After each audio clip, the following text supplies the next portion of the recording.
Back to the deep dive. Today, we are actually stripping the language right down to the studs. We're looking at the absolute engine of English, which is the verb to be. Yeah, it really is the engine. But I mean, think of to be as the chameleon of English grammar. It's the most frequently used verb, which is exactly why it's the most irregular. Right. It changes its skin entirely depending on who is standing right next to it. It's a total shapeshifter. And our mission today is to decode the logic behind am, is, are, was, and were.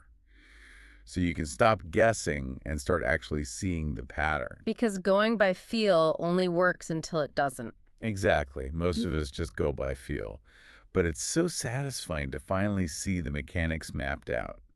Mastering this specific verb really is the key to building strong sentences. If that foundation is shaky, the whole structure just falls.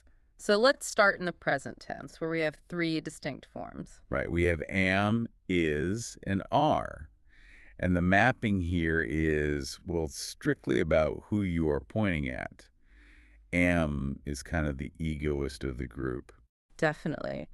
It hangs out with I and literally nobody else. I am happy. It's deeply personal, but the second you shift to a singular third person, talking about someone or something else, the verb morphs into is. Like she is my friend. Or it is cold.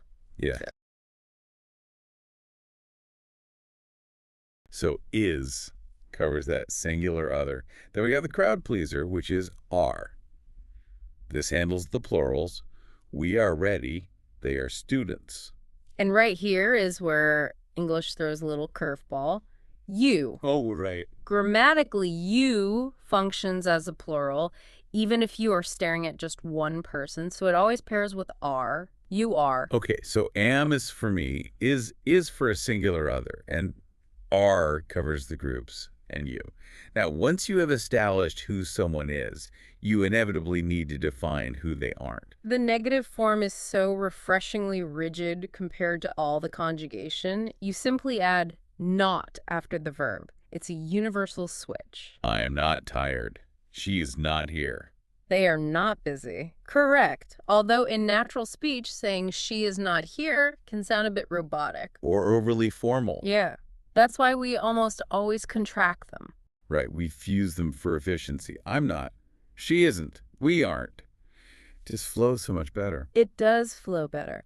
Now, if we step back into history, talking about yesterday or last year, the system actually simplifies. We drop from three options down to just two, was and were. This is where the pattern recognition really kicks in for you. The singular subjects tend to clump together in the past. They do. The am and is forms just merge into was, so I, he, she, and it all take that same verb. I was happy yesterday. She was at home. Exactly. That merges the me and the singular other into one category, which leaves were to handle the heavy lifting for the rest. So were becomes the past tense for we, they, and again our grammatical plural you. They were excited. We were late. It's a clean split. If it's one person or thing, me, him, her, it, you generally use was. If it's a group or you, use were. Identifying that split makes the decision-making instant. It stops being a guess and starts being a reflex for you. And since this verb appears in almost every single conversation, locking in that muscle memory is pretty crucial. It is.